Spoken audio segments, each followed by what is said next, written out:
Thanks to all of you. One of the strange blessings of our new lockdown world is that some unexpected connections come about.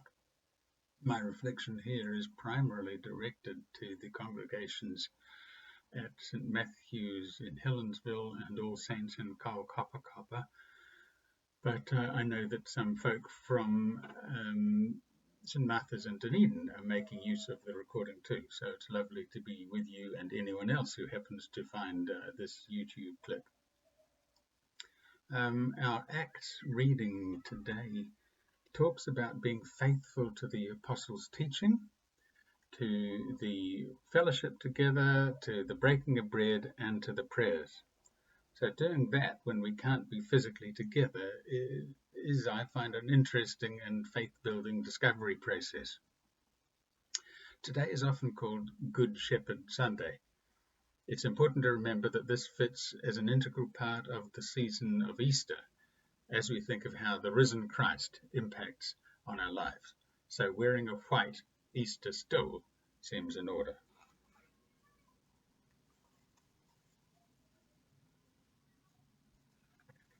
I'd like to talk this morning about the Gospel reading from John.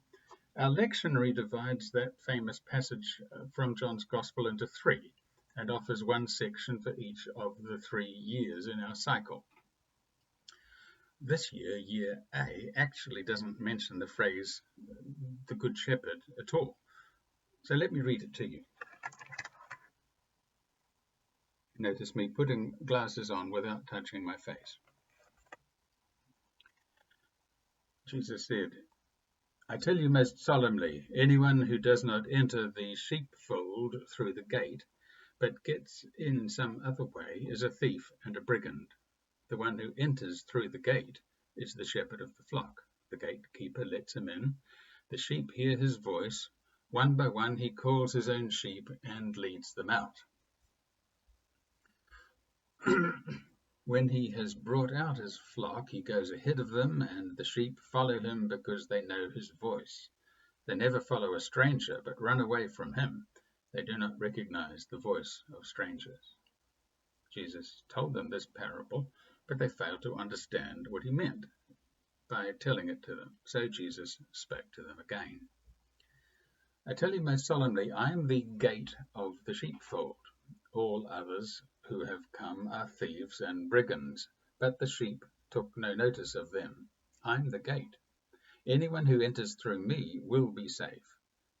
They will go freely in and out and be sure of finding pasture. The thief comes only to steal and kill and destroy. I have come so that they may have life and have it to the full. This is the gospel of Christ. Praise to Christ the Word. So Jesus talks about two different aspects of this very rich metaphor of the shepherd, one that his hearers would have known well, as it appears many times in the Hebrew Scriptures. The most famous, of course, is Psalm 23, which is why that psalm is set for today. I've decided not to overstrain my technical expertise by trying to incorporate a recording into this reflection, though I'm assured this can be done. Instead, I'm sending links to 2 recordings of The King of Love, My Shepherd Is, to 2 different tunes. Do listen to either or both of them. I want to be faithful to today's text, and rather than talk about the Good Shepherd as such, to unpack the images from this first part of John 10. It's tricky because Jesus, or maybe it's John, recalling Jesus' words many years later, talks about sheep and shepherds and sheepfolds and gates in 2 quite different ways. A modern editor would pull John up for mixing his metaphors. It's always a confusing thing to do.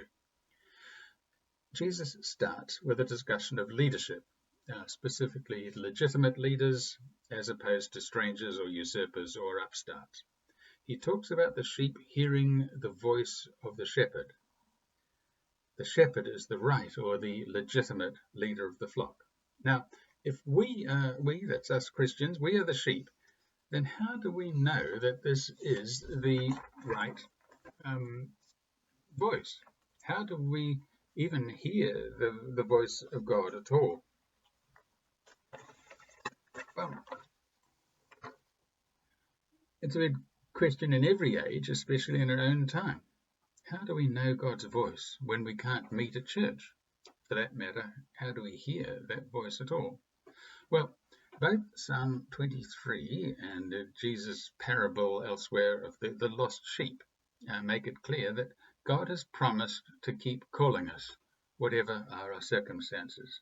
So we hear God's voice by listening for it. In our daily prayers, in the contact we have by phone or email, by the new contacts we have with God's creation because our lives have been forcibly slowed down, or by new forms of communication with those we love. And we recognize that voice of God because it's always the same. It's always consistent with how God has spoken across the ages. It's the voice of God brooding over the waters of creation. It's the still, small voice of calm. It's the voice of angels whose messages consistently start with, "Don't be afraid." It's the voice that calms the storm. It's the quiet voice behind us saying, "This is the way, walk ye in it," if we turn to the right or the left. It's the voice of justice, of care for the vulnerable in any situation. It's the voice of wisdom calling out in the streets. It's that voice that reminds us of God's loving kindness. Isn't that why we as a nation respond so warmly when our country's leaders keep encouraging us to be kind? We recognize that is just what God would ask us to do. But John tells us the disciples couldn't quite get what Jesus was on about. That should be an encouragement to us when we're a bit slow on the uptake. So Jesus has another go. But instead of explaining the image, he moves into a different picture altogether. "I am the gate," he says. Now, wait a minute. I thought you were the shepherd. Look, just go with it, okay? I'm the gate. Anyone who enters through me will be safe. They will go freely in and out and be sure of finding pasture. Well, gates provide two purposes. If the gate's closed, they provide security. I'm in here and the danger's out there. Or in the case of prisons, the intention is usually to protect us out here from the danger in there, but the principle is the same. I'm safe because the gate's been shut. I'm safe because Christ, the gate, has fenced off the danger. But when the gate is open, it gives me freedom to come in and go out.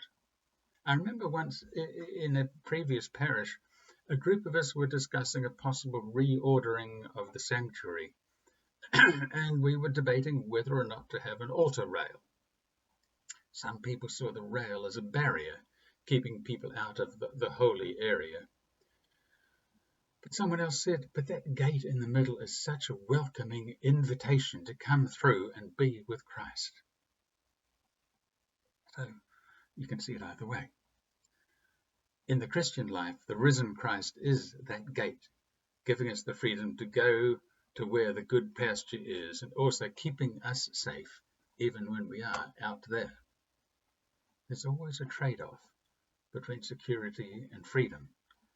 And of course, we have the most powerful illustration of that now in level 3.